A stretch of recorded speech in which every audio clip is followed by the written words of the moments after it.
Welcome back to the Breaker Bros, and tonight we're going to do a bit of a reaction video with Jonah Williams. This is going to be his first interview since basically his trade request. So any initial thoughts? You have it here non-exclusively and not first on Breaker Bros. But it's first in terms of our reaction. It's a first time for us, but not for anyone else. Well, no, yes. What I was saying was, in terms of this interview, is his first interview since, I guess, we heard that he wanted a trade request. So I think that's why people are so interested in this interview, is just because, well, it's really interesting to hear it from his perspective. And then, have you had a chance to hear it or listen to it? No. Okay. Not at all, man. All right. Not at all. Let's just get started. It was a good interview. You just want to start cracking? Yeah. Get it cracking? Get it cracking. All right, let's go. So we got Jonah Williams, who is a Bengals offensive tackle. But which tackle is he? Play. Obviously, I hurt my knee and missed out, and that was tough. But I was rehabbing. I was hoping to make it to the Super Bowl. I'd be able to play. Might have been a stretch, but I was in here grinding, seeing if I could do it. And I had good exit interviews with the coaches and everything, and they didn't give me the impression that. So the guy's big nose. Do you think that guy told his kid that, like, hey, my nose is in this? Stretch, but I was in here grinding, seeing if I could do it. And I had good exit interviews.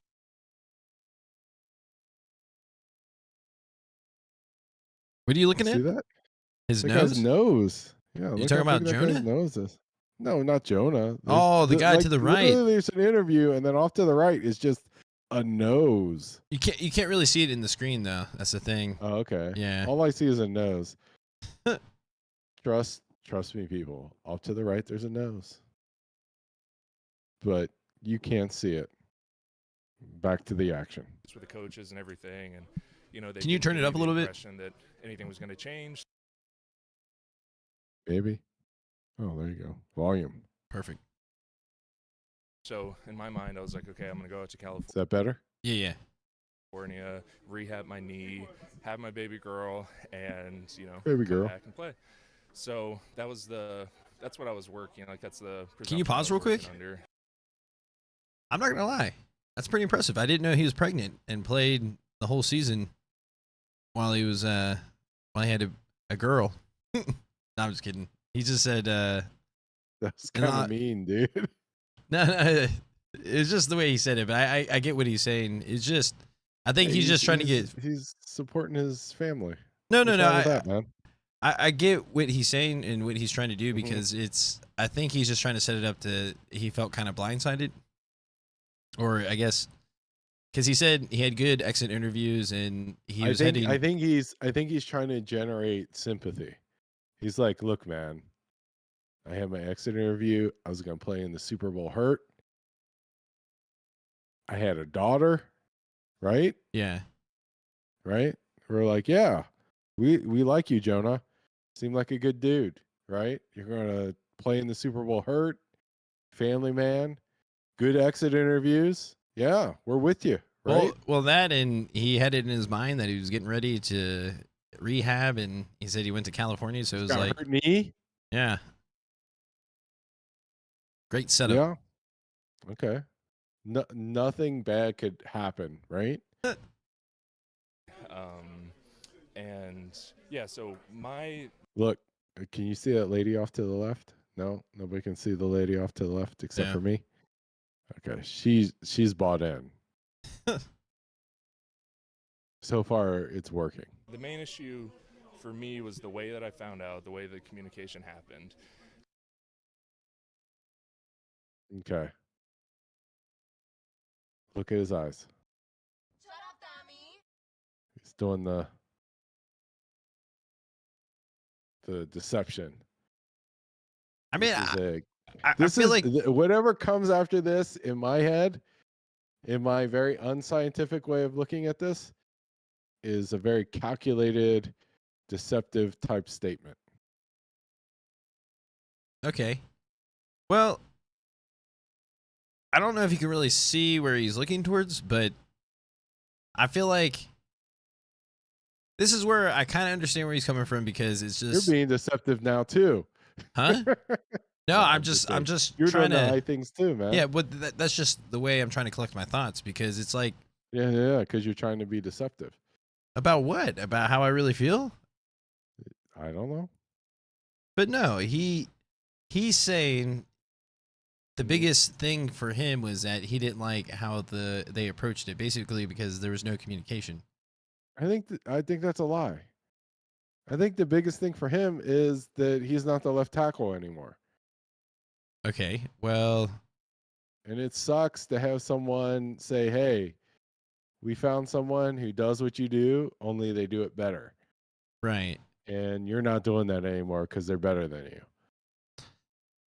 Yeah, I guess That's the thing that sucks the most. Doesn't matter right. how they say it. It's just like, yeah, we found your replacement.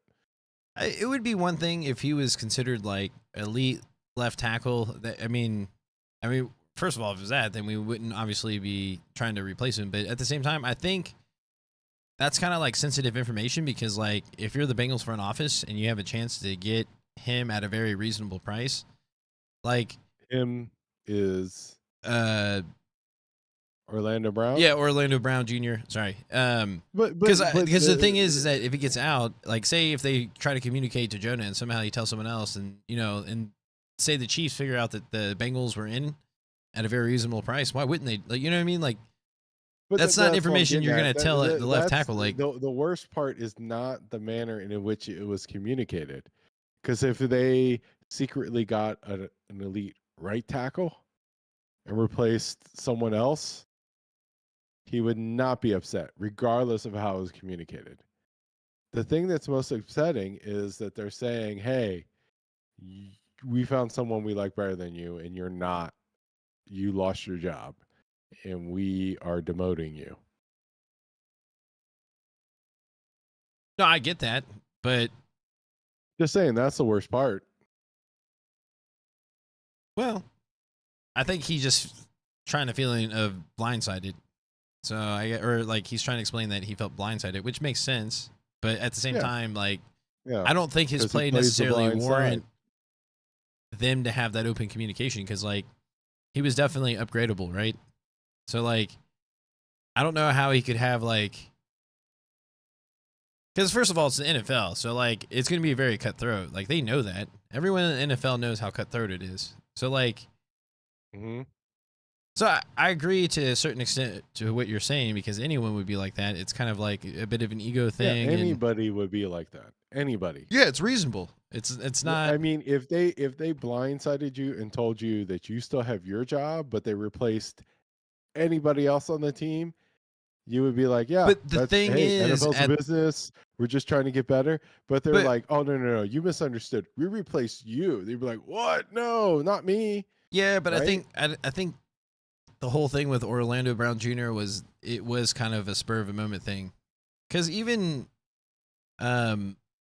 the offensive line coach Pollock, he was like, yeah, he didn't really know until the day of either. Like, it just kind of happened. And it Yeah. seemed like it probably happened because, like, the whole thing with the Chiefs and them signing someone else, because it seemed like we signed Orlando Brown Jr. a few days after that. So, like, I can't remember, but yeah. I Okay. mean, it was in relation to each other. So, but nonetheless, I guess let's keep going. Okay.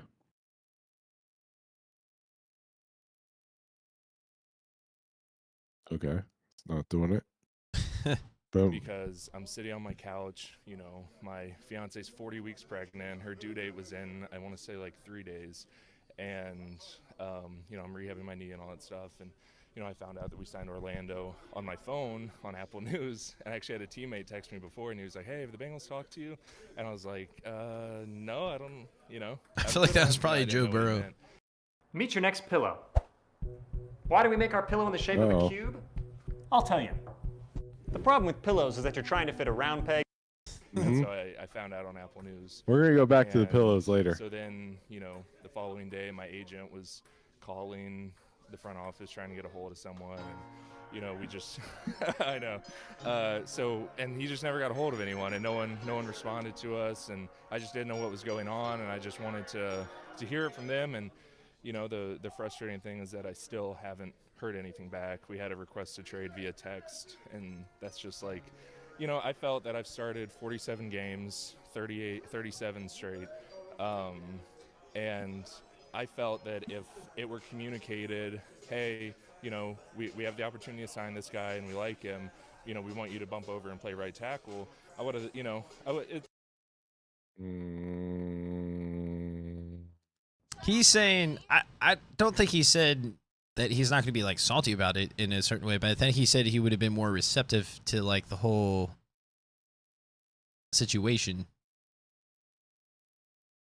I don't think so. But then again, he's not part of the front office. If you're not Joe Burrow, then you have no business. Like, you're not going to have any say. Like, that's just the way it is. That's just the NFL. I don't know, like, what world he's living in, but, like, there's some elite receivers and cornerbacks and, you know, some more of the premier position. Well, left tackle's a pretty premier position if you're elite, but the point is that none of them have the say in what happens to the roster unless you're like a quarterback, right? It seems like Aaron Rodgers, Joe Burrow, I feel like Patrick Mahomes, I feel like they have a pretty big say in terms of like who's going to make the roster and who's not, especially on one side of the ball. You know what I mean? Like, So I don't know. It's weird for him. But maybe it's just to what you're saying is that he's just more mad that he lost his job than anything. Yeah, it sucks to lose your job. I mean, what are you going to do? I mean, he's going to say, he's not saying, hey, I'm better than Orlando Brown. He's saying like, oh, I didn't like how they told me. I was just, you know, being a good family man with my fiance, making, you know, the off season, trying to rehab my knee, sitting on my couch, keeping the weight off the knee because I'm obviously doing some kind of cryotherapy or something on the couch for my knee. And then blindside it, it's just like, you know? Yeah. Again, it's a very difficult business. And if he was blindsided with the news that they found, you know, a new left guard, I don't think he'd care, right? It's like it's because they're saying they're in one fell swoop, they're telling you, hey, you're not good enough, and we found someone that's better than you, so move it on over, you know? Right.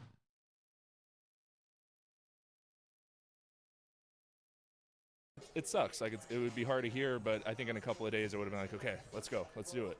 And I just never got that, you know. So it was never left tackle, right tackle. I know a lot of people made it out to be that. It wasn't that, you know.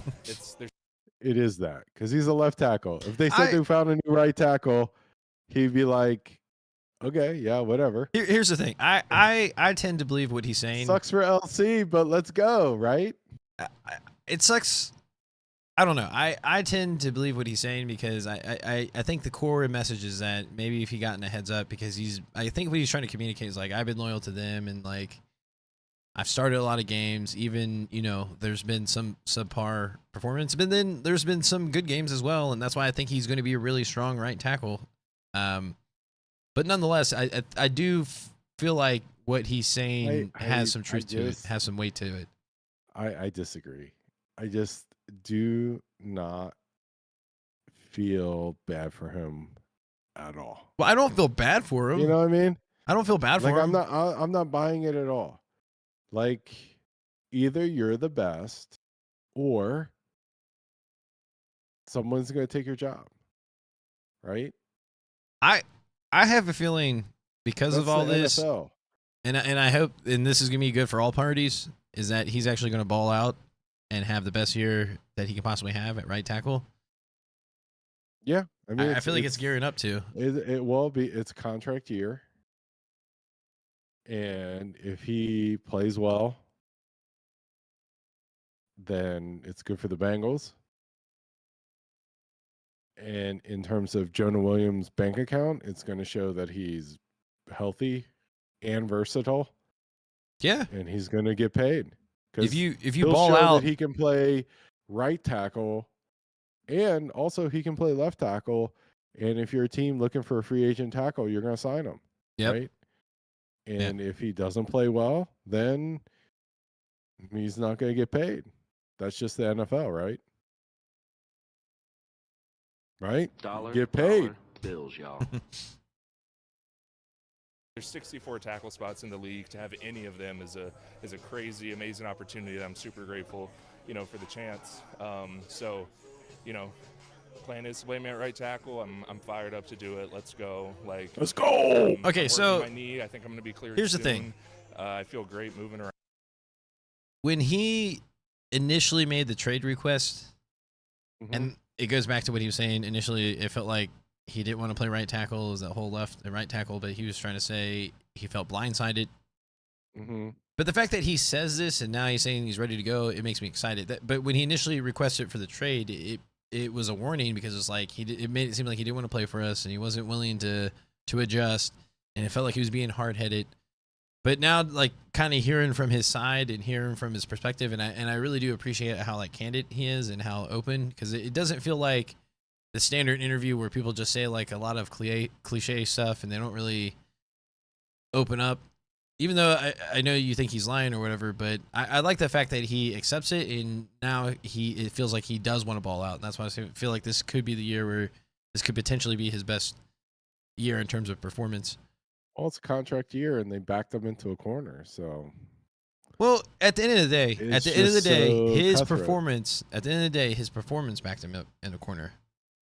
Like, I get, yes, last year maybe because you're injured, but it was more than just last year. It wasn't just, so like he never really demonstrated that he was at best, maybe he was slightly above average, maybe in like the top 15, but I don't think you've ever shown that he was in the top 10 left tackle. Has he? Yeah, I mean, I agree with what you're saying 100%. But from his perspective, he's like the best dude at a high school. You know what I mean? And then, like, all of a sudden, some new dude shows up who transferred in, who's going to take your spot, It's just very invasive, I think. But at the same time, it's the NFL. Yeah. I mean, no, trust me, players know in the NFL how cutthroat it is. They really do, because no, they absolutely know. Because, like, you watch preseason, and every year, there are guys who have career-ending injuries in training camp who are just fighting for a roster spot. Guys who are just fighting to get a paycheck, and then they have a career-ending injury, and they don't even get paid. They just get shown out the back door, and they have to go, just find a job and deal with their injury. Yeah. So I mean, like, that's what I mean. It's just like, it's such a vicious world in the NFL, but it's like everybody believes that they are elite and they are good enough that the rules don't apply to them, and it's more like a reality check that, oh, the rules do apply to me, right? The real world does hit me. I'm not Joe Burrow. I'm not Jamar Chase, right? Like, I'm not, like, so good that the rules don't apply to me, right? There's nobody that can take my job, right? It's like, actually, no, they found a guy and they gave him your job, and they gave him more money than they're giving you, right? Put it this way. It's like, before we drafted Jamar Chase, did we really think we were going to draft a receiver to replace T. Higgins? You did. Well, because no one thought there would be a possibility, I right? would have solved the right tackle problem. Actually, yeah, there you go. But if we would have done that, that's not true. I would have drafted the skinny wide receiver. Oh yeah, Devontae Smith. Yeah, I like Devontae Smith, but I was wrong. Hey, I'm just a guy. My point is, T. Higgins YouTube. is a phenomenal receiver, and technically, he got replaced in terms of like the number one receiver, and it was just like, that's how much talent there is in the NFL. So it's like, but yeah, to what you said initially, like, unless you're like the top 3 quarterbacks or top 5 quarterbacks, like, you're pretty much replaceable. Like, I mean, the Packers traded Devontae Adams, or like, I feel like there's been like a handful of receivers. Like was it AJ Brown? Like what? It's just crazy that teams are willing to trade. They didn't want to pay him. Yeah. That's crazy to me, though. That's crazy to me. When you have a certified number one receiver, you got to pay him. Like that's silly. I think like if you took a poll, I think of NFL organizations, and I even think even the Titans would vote this way. They'd be like, yeah, that probably wasn't smart. The Boston Bobcats, no idea. Mm-hmm. Yeah, that's them. If you took a poll of them, yeah, their fan base, they'd be like, even she would say, AJ Brown, what? That's no. I feel like the NFL has proven that you gotta. I mean, that's essentially why we're trying to keep T. Higgins. Like to have both of them is insane. So we got to T. Higgins and Chase. So, but yeah, dollar bills, y'all. Around and so that was never the issue. I know that's kind of how it was made out to be, and it was never like a personal thing. I love all my teammates, love all my coaches, love the team, city fans. Like the last couple years have just been amazing, you know, for me personally, and actually, and for the city, and we've really felt this is what I do want to say. Like probably starting towards like the end of, or like I guess the second half of Marvin Lewis era, and then especially with Zach Taylor, like I feel like players do actually care about the city. Like it felt like before when I was growing up, like in the early 90s, the players just didn't give a shit about Cincinnati. Like, what are you talking about? Peter Work loved us, man. No, I meant like, let me rephrase that. Scott loved the city of Cincinnati. Don't get me wrong. There's like, because there's Solomon, there's Munoz has been a great, but it felt like it's different now, because I feel like from top to bottom, it feels like all like the players, they really do enjoy the Cincinnati. And I know the city has kind of warmed up to the team more again, and it feels like with the Joe Burrow era, they kind of have that magic. But yeah, I mean, you there's definitely like I feel a change. Like so him saying this, I appreciate that. I really do. Like anytime I go around town, like I see people wearing Cincinnati gear, and I feel like I want to like fist bump people, you know what I mean? Like just strangers, right? Like everybody's like in, right? But at the same time, he doesn't love all of his teammates. I love all my teammates. Come on, man. I think once they start all of their teammates, all of them, every single one. Even Orlando Brown, Orlando Brown, he stole your job. Yeah, because this is how it's weird, because football is like that. It is like a very intense sport. He hasn't even practiced with them yet, and he loves them. Well, the thing is that I think they really do know team-wise, and that's part of why Orlando Brown came to Cincinnati, was that we really do have a really good shot of winning a Super Bowl, and I think it's because Cincinnati likes big boys, and he's like, yeah, he's like, you guys even have a hamburger called Big Boy. That's my town. Well, the thing is, I think, again, once they start winning and they get back on track and... Wait. They've been winning. Well,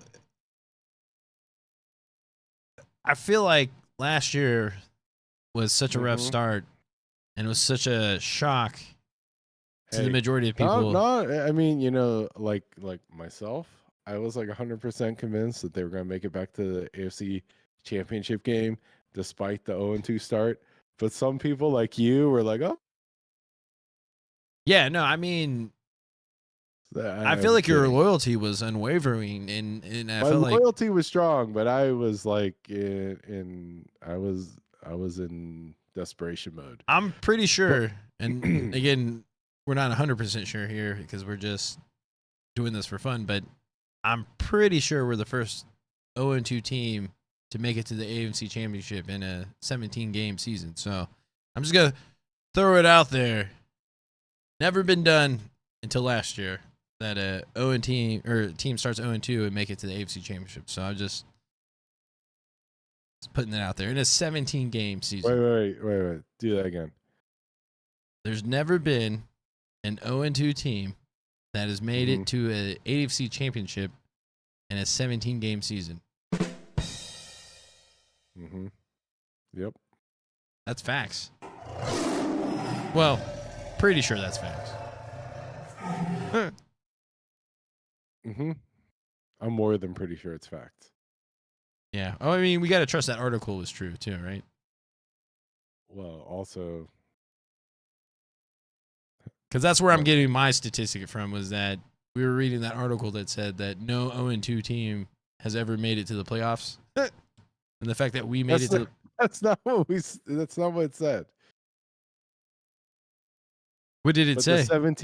The 17 game season, last year was the first 17 game season. So yeah, that's how you're right.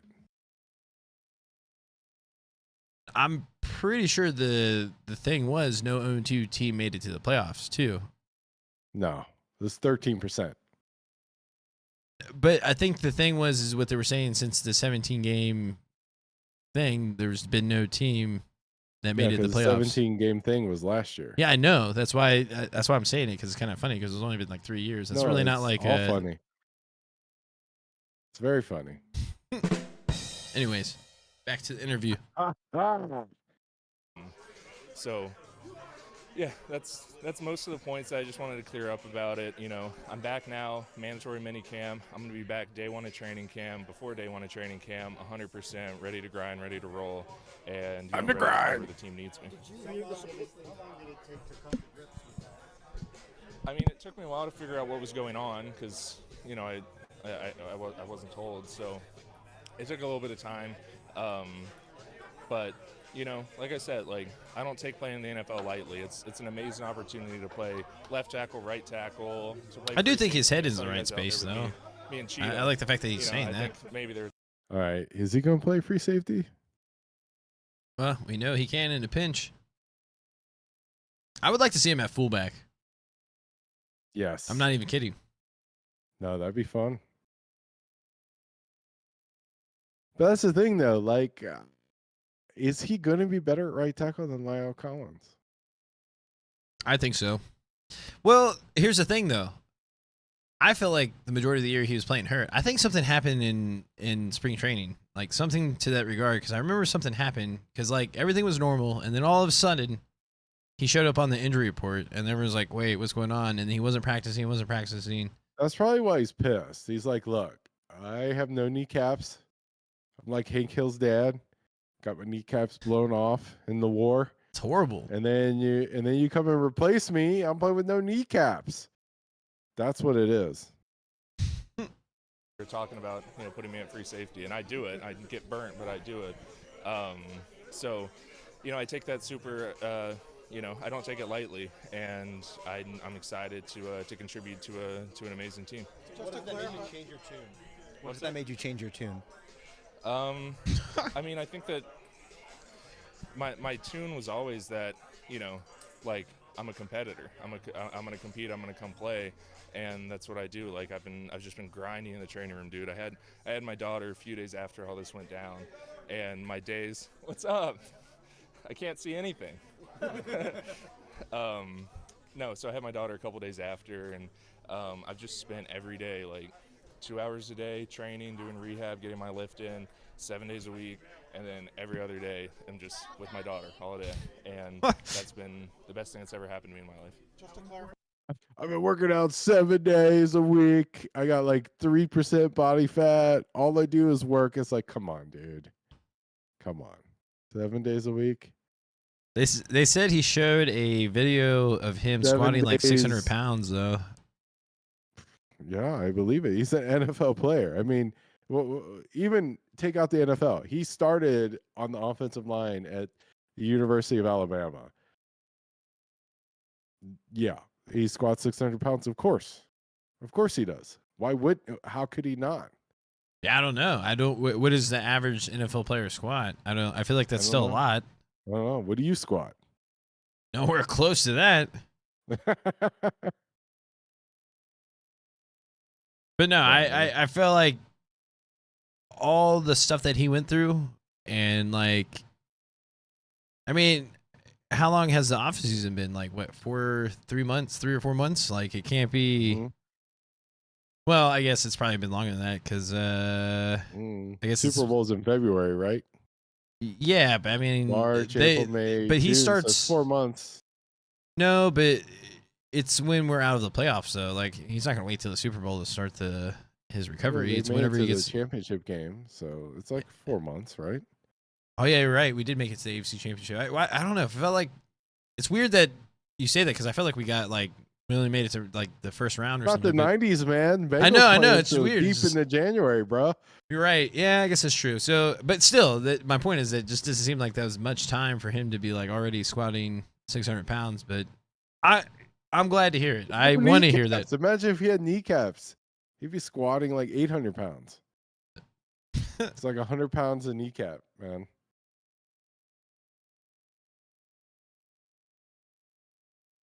All right. Yeah.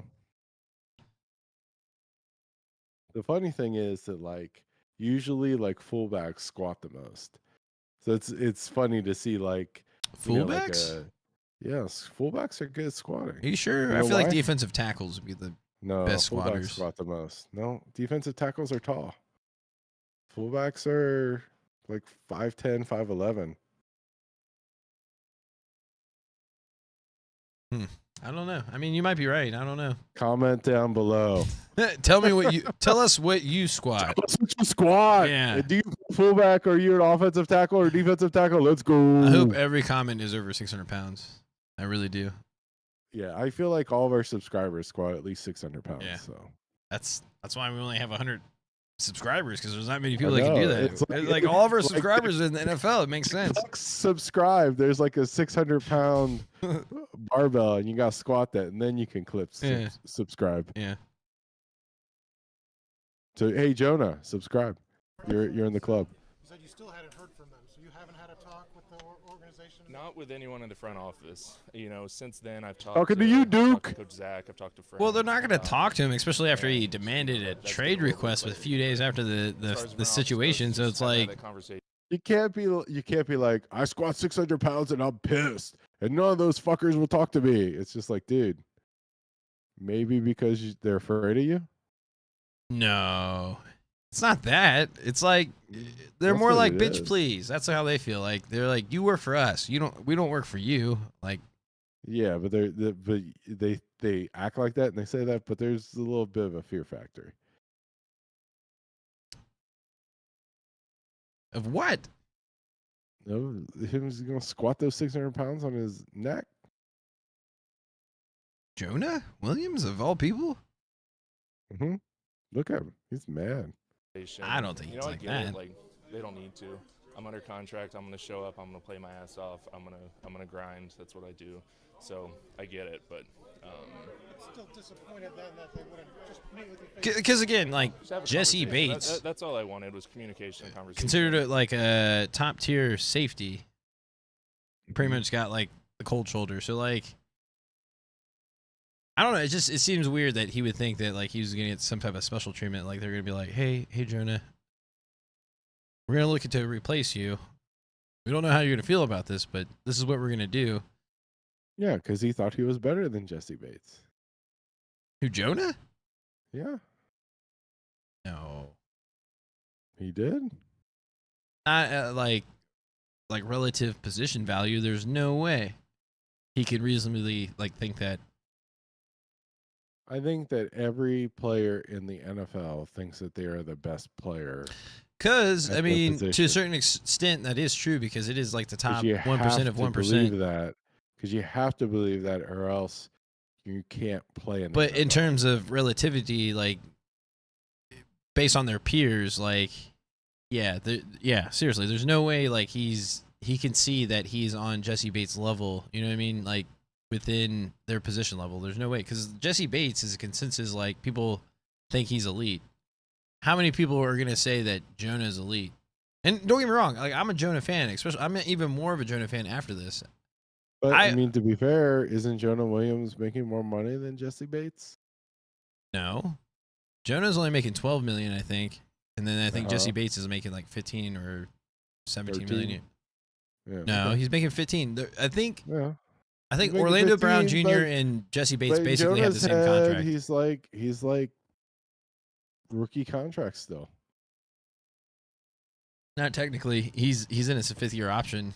That's not like that's significantly more because in their 5th year they make as much as what they made in their full contract. Yeah, but I'm sure like he's thinking next year he's gonna be making way more than Jesse Bates. Jonah, I mean, if he balls out and somehow he gets back to the left tackle, which is possible, if he has a really good year, then the team would consider him at left tackle because they would say, oh, well, maybe they would give him the benefit of the doubt and be like, maybe he was hurt, right?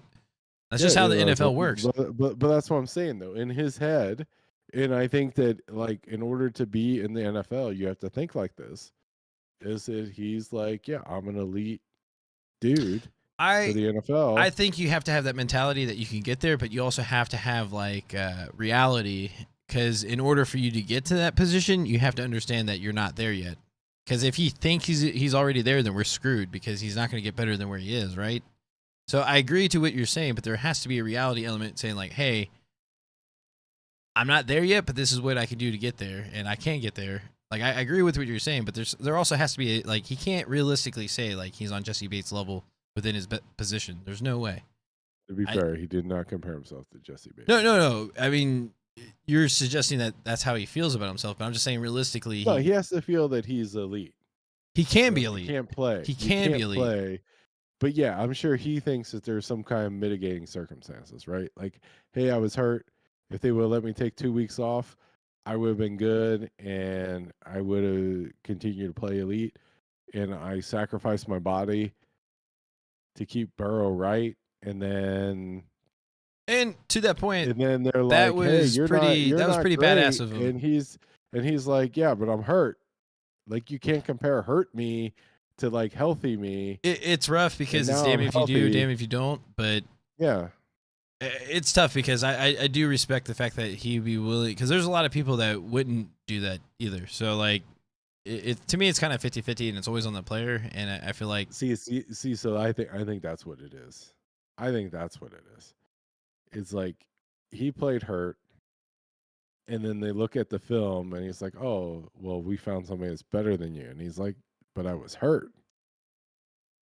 But at the same time, from an objective perspective, it's just like, yeah, because from an objective perspective, you just have to say, okay, even at his best, he's not better than Orlando at his best. Well, so like that's where it's like that's. I don't know about that. That's the thing, though. People compare their best to other people's best, but that's not a fair comparison because it's like, yeah, you also got to stay healthy. Yeah, but I'm just saying that like that's not how life works, how statistics work. It's not your best compared to somebody else's best. It's your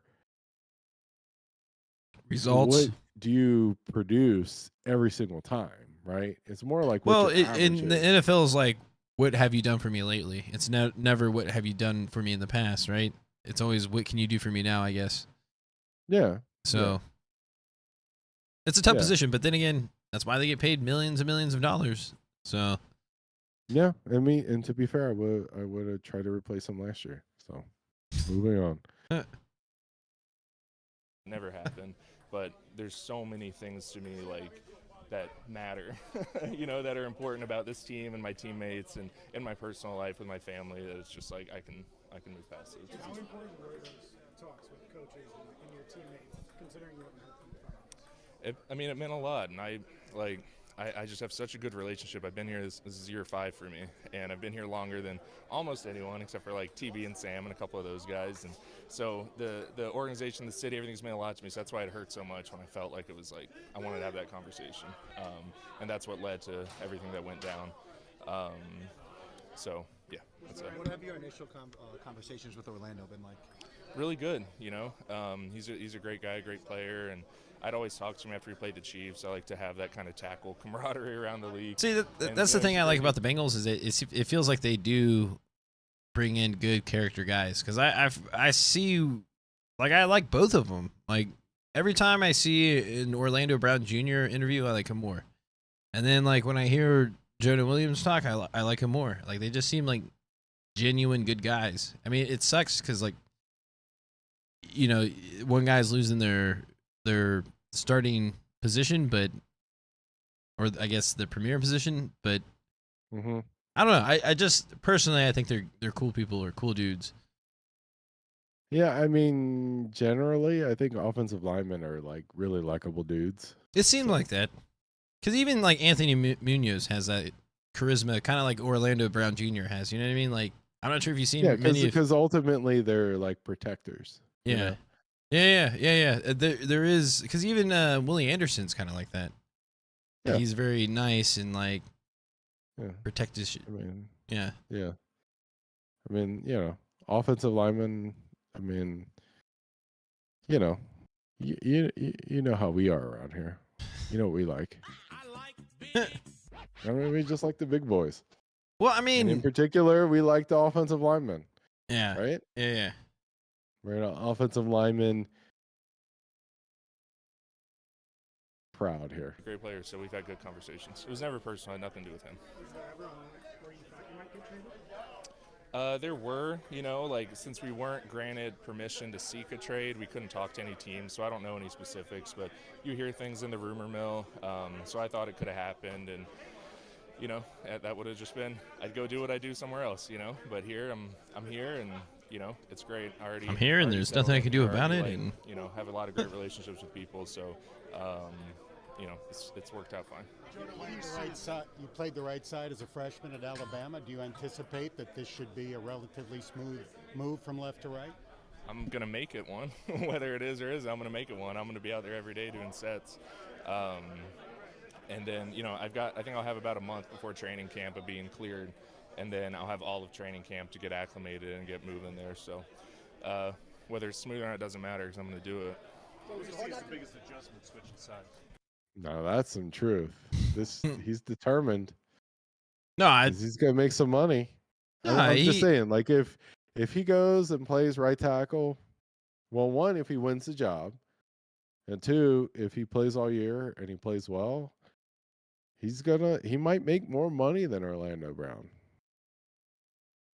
There's potential, but I see a weird scenario where he balls out, he does well, and he ends up resigning anyways. Like he takes another team friendly deal. Yeah, but but that's if we win a championship and like they see like, oh, why leave? You know what I mean? Like, yeah, you can make maybe $2 to $3 million more somewhere else or wherever, but you can stay and potentially win more championships. I get to feel like with a lot of players on our team, it could be like that if we win the championship. But also like it benefits everyone if he plays really well, because if we do happen to keep Lyle Collins, which I hope we do, because if we go into the season with the top 7 linemen that we have right now, then I feel really good, because I don't think our lineman has ever been this good since Joe Burrow, or for like the last maybe even decade. Like on paper, it feels really good, because you can have Lyle Collins, like if he doesn't, like he would be a backup potentially, right?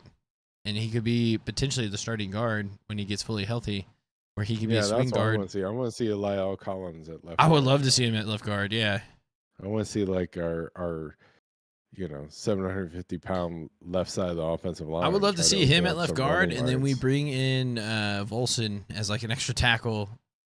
Yeah, on like the left side, they would just or fullback. I feel like he's fast enough like to be a fullback if he wanted to do that. You know what I mean? Like you just need someone big to fill up a hole. Like you don't have to be the quickest guy in the world. But no, I'm just excited about the prospect, because and then you would have Jackson Carman as our swing tackle. Like we would be so deep on the offensive line, but I could also see where they could possibly cut Lyle Collins if they feel like Jonah's all on board. But I guess we'll see. Or do you think they're going to keep everyone? Yeah, I think they're going to keep everybody.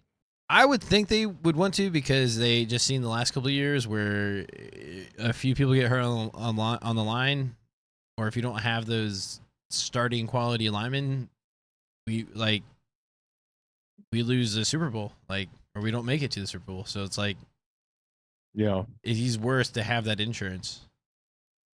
Yeah, I think so.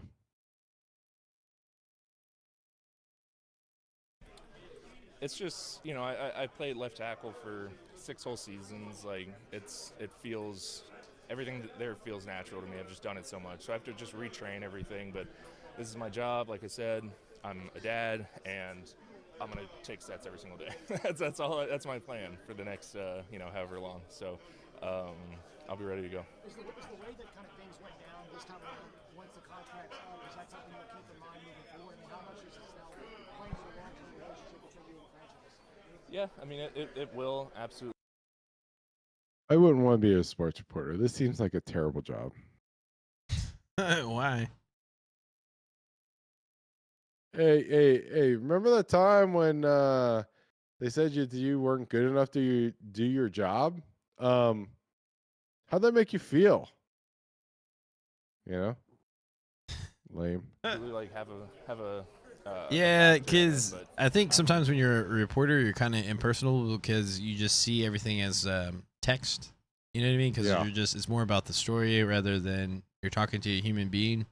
Because like I see it a lot of times too. They don't really realize what they're asking because they're basically like saying like, "Why are you so shitty?" Like that's essentially like whether like they're asking like, and then the players like kind of like what you were saying before, like. They're like, I could destroy you. Like, what are you saying? Like, yeah, I know exactly. It's just like, why? I mean, it's just like, and then you gotta like, I gotta get the sound. You know, everybody just sticking their arm out. You know, it's just, I don't know, man. This is more fun. You know, I think that this kind of shown me that I can't think about all that. It doesn't bode well for me. So I'm just going to focus on playing, being the best tackle I can be, and, you know, helping us win a Super Bowl. I know you're going to play right tackle this year, but do you still long-term want to play left tackle in the NFL? I'll play either. Like I said, there's 64 spots to play tackle in the NFL, and I think each one of them is about equally valuable. So see, I think he knows. He knows. This is like this comment here specifically is a PR like. This is his agent getting to him. Yeah, I was gonna say because he know because the market. McGlinchey's a right tackle. He made $16 million. Like, well, and if someone really wanted him as a left tackle, they would have traded for him. If the offer was right, the market has shown like the league doesn't see him as a left tackle. He knows that, and that's why he's saying that. But because he's saying it and he's coming with the attitude like, "Hey, I'll play whatever position," blah blah blah, and he balls out, that they know that's the ticket to get him back to left tackle because now he's a team player.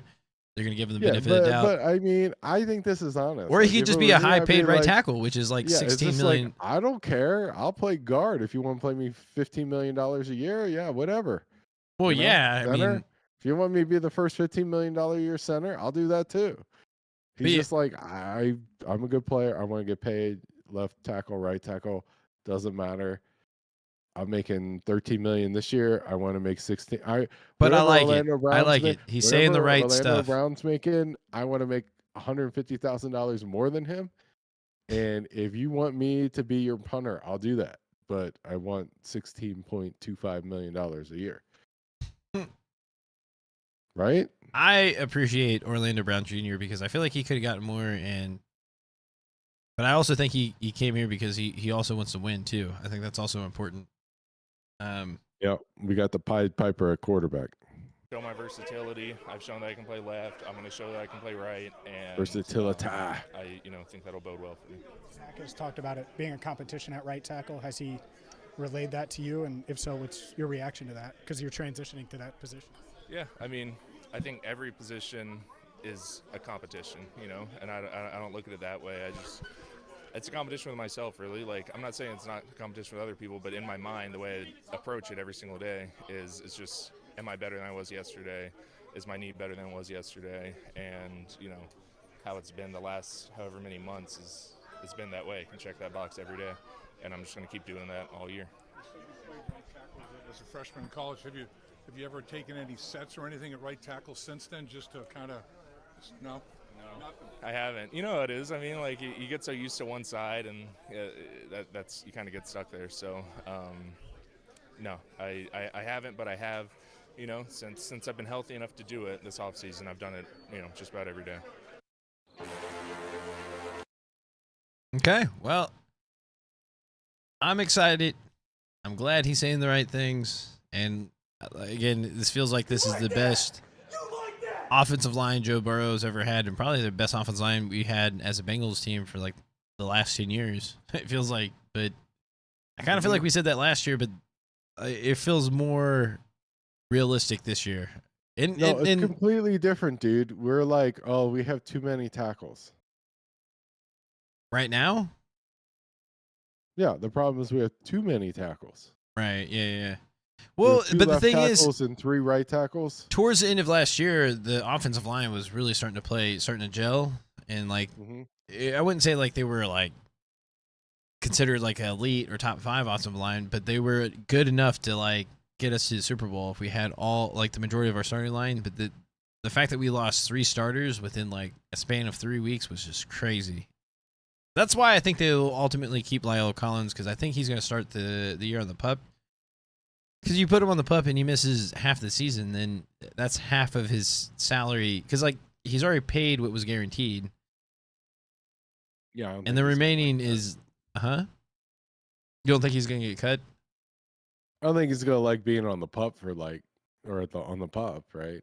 I could see them saying like, hey, he's like out 2-3 weeks, but not like half the season, or what is it, 5 weeks or 6 weeks, whatever the minimum is. Yeah, but I think realistically, like he can't he can't be all the way there. Like if we were in a pinch and like, yeah, like I get it. I'm just saying for like him, like wouldn't he want to be fully healthy? I'm thinking that he probably just wants to get paid. But is it really that much of a difference to him, you think? Like I feel like he's got paid way more in the past. So you think him trying to make an extra like $2-3 million is important? Yes. Yeah, I don't know. That's 2 or 3 Ferraris, right? Yeah, but then the taxes is just saying, still 2-3 Ferraris. Would you rather have just 10 Ferraris or 11 Ferraris? I'm just saying, it matters. I guess. I don't know. I'll have to. Hopefully, we can ask him at some point. We'll have to ask him, but I'm gonna go with like if you're making $10 million, I'm just saying like making 11 million. I want him to be the 9 million truly healthy. I don't want him to rush himself out there just because he wants to get a few extra million. You know, like. But I respect it because I get it. I respect the hustle or whatever, but I still want him healthy. That's all I'm saying. That's what I'm saying. Like I just want him healthy. So I don't see like how he can't start on the PUP. You know what I mean? Because like because the PUP is too long. Yeah, but it would make sense though. Like it makes sense for everyone. If they said like, "Hey, you need a week," like he got hurt in I don't know. December. I just there's just no way. There is a way. I mean, get paid. Yeah, but if he's not truly healthy, then according to who? Our physicians, the Bengals physicians. Yeah, but so say like they make Jonah Williams the starting right tackle. So you don't think he's going to be like, well, I'm healthy enough to be the backup? No, because like I think what's going to happen is I think when Lyle Collins is ready to come back, I think he could potentially be the guard if he's healthy enough. Mm-hmm. Yeah, I'm just saying, like, or he's going to be the swing guard or swing tackle, one of the two. I'm just trying to think, like, like if you got 10%, if you got paid your salary, I mean, like, would you take a month off? It's hard to say. I mean, it really like if like, he's know, anywhere man. like you're it just if he's like if he's take a month off. If he's like 60%, it's not worth it. If he's like 80-ish something, if you're 60%, you're like, yeah, I'm good. Give me my month of pay. Nah, you wouldn't. I don't think you can go in the NFL 60% healthy. That's like you're guaranteed to finish the season on IR. But I guess that's better, right? Because aren't they guaranteed the rest of the? They want to get paid. But it may not be his decision, though. I'm saying that everyone wants to get paid. Yeah, I 100% get it's not his decision, but what I'm saying is he going to be happy with it? You know what I mean? Is he going to be so unhappy that he doesn't want to play? Or not want to play, that he actually refuses to play? You know? It's kind of like a fine line, you know? You can't like sandbag people. But then at that Especially point, then we could just cut is him. determined And then based he's on whether or not they play. then he's definitely not going to get his roster bonus. He'll get picked up. Possibly. I can He see can that. play. I definitely think he could play. I like I said, it seemed like he was coming around towards the end of the year. Like it seemed like he was getting. He just looked so slow at the beginning. Yeah, it seemed like everything I've something seen wrong with his from back. him, though, is like he's gonna play. He wants to play, and he in his mind, I think he thinks he's ready to go. Well, I guess we'll see. Like I could see him being like, "Yeah, I'll miss some training camp," but he's not gonna miss paychecks. In his mind, right? And I think every game that you're like, "Oh, you're no good, and we're not gonna pay you," is like, not a good idea. You think at the very least he's going to start on the roster just as a backup? I don't know what they're gonna do. I'm just saying, like, to me, like, I don't care about their salary cap. They have enough money for their team for next year. If they save $1 million, what are they going to do with that $1 million to make the Bengals better? You know? Yeah, because I money think going to go into the team to make it better, or is that money just profit margin? If it's just profit margin, I don't care, man. Yeah, because at this point it's probably just profit margin. Because yeah, because like, didn't we look at it? Because like it's only $3 million that we actually owe him. Because he's already guaranteed the majority of his salary because of the signing bonus. So like we're only paying him the roster bonus. That's right. Or I guess his base plus the roster bonus. So that's. So I don't know if the base is guaranteed. I guess it wouldn't be. So what I'm saying is, like, it's one thing if you take that money and it's like, oh, there's a player, now we can afford him. But I don't feel like that's the issue. I think the most they can save is $6 million, and like if he misses half the season, they essentially would have to pay out like $3 million because like half of it is just basically the roster bonus, what he's guaranteed. But like for $6 million, because like again, they already have to pay out what they did. Like $6 million, he's worth to keep as a backup, in my opinion. At the very least, is he gonna like it? I don't know, but I don't know. I think he's worth his full salary as a backup. Me too. I'm with it, but I just don't know what the front office is thinking. Like yeah. Well, that's what I mean. It's like I don't care if they save money. It's not like that's going to trickle down to me. Yeah, it's just I think you just keep him for more year because like again, he's essentially the backup for next year too. Like. Because if we can't keep Jonah Williams, anybody that protects Joe Burrow, you give him money. Yeah, right? Yeah. It's just like, Yeah, I mean it is pretty much a tryout for those three players this next year. So Williams. To me, it's like you play Collins, the best right tackle. Like I don't care who it is, but you play the best one, right? I don't think they should get caught up in salary. It's just like, who's the best right tackle? Who's the best left tackle? Who's the best left guard? Right? And we think we know who the best center and right guard is. But I mean, between right guard and left guard, I'm sorry, right tackle and left guard, whoever the better player is, that's who's playing. I don't care who it is. Yeah, that's why I feel like left guard. But I know there's like some buzz with Bolson, but I just see where Collins could just be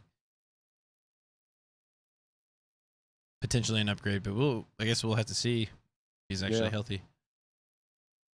Yeah, put the best possible offensive line you can together. Yeah, that's where I'm at because I feel like we've added so much depth and speed in the secondary that a good offensive line would go a long ways. But I feel like we significantly upgraded our offensive line in terms of starters and then depth. Like I don't see where Adeniji makes the 53-man roster, or like some of the other players that we had last year. But I guess we'll see. That's the biggest upgrade. Yeah, I mean the depth is just like I said. Our top 7 from like